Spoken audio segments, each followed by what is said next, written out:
There are a lot of different ways that people tell you to go and find a domain name, and most people will tell you go and find one that has your main keywords in it.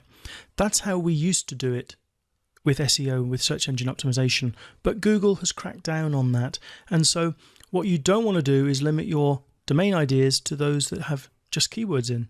For example, if I could get krilloilsupplements.com, a lot of people would think that's a great domain if you're going to sell krill oil, and yet I don't think so, because it is far too keyword rich, and Google prefer catchy and brandable domain names. Something that if somebody was told your domain and say, go and look at this domain, there's a great article on it, and they get told verbally the domain name, they'll remember it because it's catchy and it's short and it's brandable.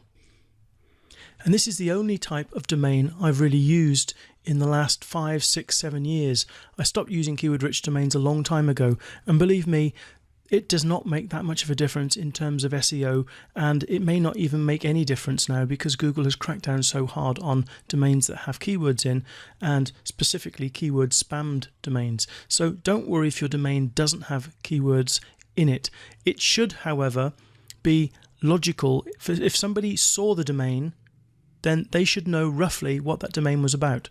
So I need to choose a domain that is short and catchy, not necessarily keyword rich. If it was keyword rich and it was still short and catchy, I might still consider it. I'm not saying exclude it because it's got keywords in. I'm just saying don't focus on finding a keyword rich domain. Focus on finding a short, catchy, brandable domain. Somebody seeing that domain should know roughly what the site is about. So that is what I'm up against. And to help me, I use a free tool called Domain Name Analyzer. And you can find that tool just by searching for it on Google. Whoops. Domain Name Analyzer. Here we go. It's on this brainstorm.domains website, brainstorm.domains/domain name analyzer. And you can see it's got a download free version here. You don't need the pro version, just get the free version. And when you have it and you run it, it's going to look something like this, and I'll show you that now. Okay, now here we are in the Domain Name Analyzer interface. The first thing you need to do is click on the new button and just create a new project. Okay, you can see here I've got some of the old project I was doing, but I've typed in Project Krill Oil Site. I've already created it, and then I'm left with this blank big box at the top. And what I want to do is I want to click on the Add Domains button and start typing in domains that I can think of. I'm thinking, remember, short, catchy, brandable. I'm only interested in .coms, so that's the only one I've got checked. So the first one that would be nice, although I don't expect it's going to be available, is healthyfats.com, because we're talking about the fats that are healthy and promote health in humans. So that's a great domain name. Let's have a little bit of a think. Fishoil.com. Well, we could try that. Fish oil fats. The more I put in, the better, because a lot of these are not going to be available. Fish oil fats. I'll put fish oils. I should do fish oil fat singular.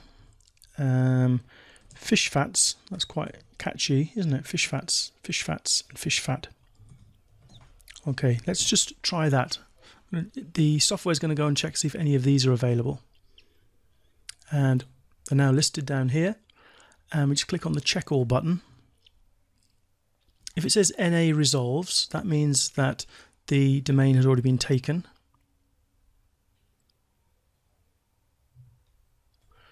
And we can see two here, fish oil fats and fish oil fat are both available. Fishoils.com is not, but fish oil fats and fish oil fat are both available. And while I think of it, I like this fish fats.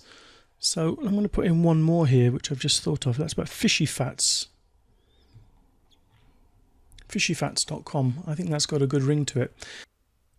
And then to check it, I can select that one and just click on the check selected button.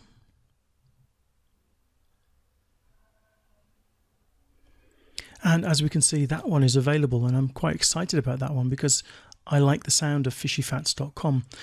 However, before I decide on the domain for sure, I want to go back and use something called the Wayback Machine to do a little test on the domain.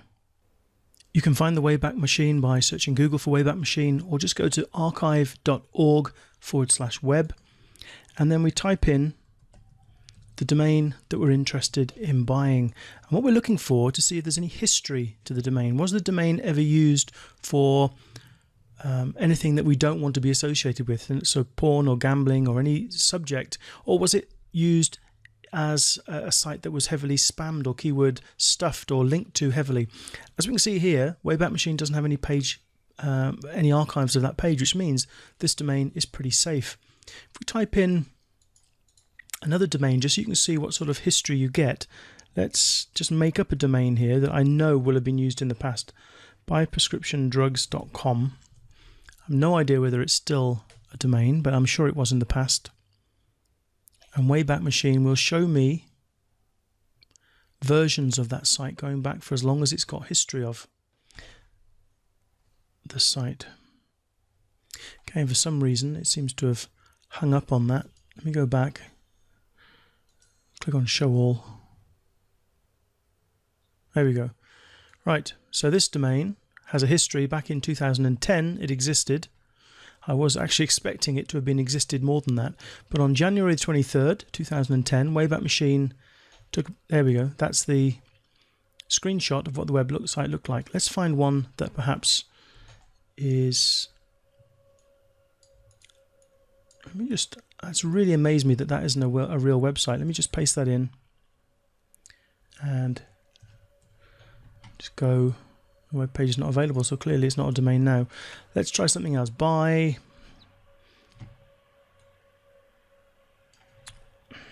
I'm going to have to delete it from the side. Buy, let's say buy contact lenses online.com, and let's have a look and see if that has a history.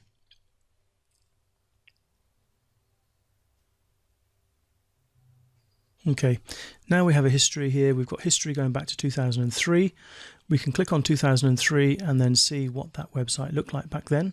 This is June the 12th, 2003. And this is the website. It's actually coastallenses.com. It's called there, although that wasn't the domain. Welcome to the site with the lowest price contact lenses and coastal contacts. And what you would generally do is just look down the pages to see whether it was used for spamming purposes, and if you would want a domain that had that sort of information or spam that was once there. Okay, and then that one's redirecting to Google. So it does have some history, and it's enough history so you could actually go through and see whether you would want that domain, knowing what the history of that domain was. If it has a history that is a little bit dark or in topics that are not approved by Google, let's say, or it had a lot of backlinks going in from dodgy sites or anything else that could have caused the SEO problems, then chances are you wouldn't want to buy that domain. Let's just go forward to 2004. Just have a look. December 11th, 2004. And it looks like the same website that's up there. But it did disappear then, and don't know why it disappeared. It may have been removed because it wasn't profitable. This is where we're going to get the redirect, I think. No, we've still got the website there. Okay, anyway, I don't want to spend time on this. You see that by going to the Wayback Machine, you can check out the history of a website and see what it looked like in the past and see whether they were doing anything that you don't want your website associated with. myfishyfacts.com is perfect. There's no history. It's short, it's catchy, it's brandable. So I'm going to go to Namecheap and buy it.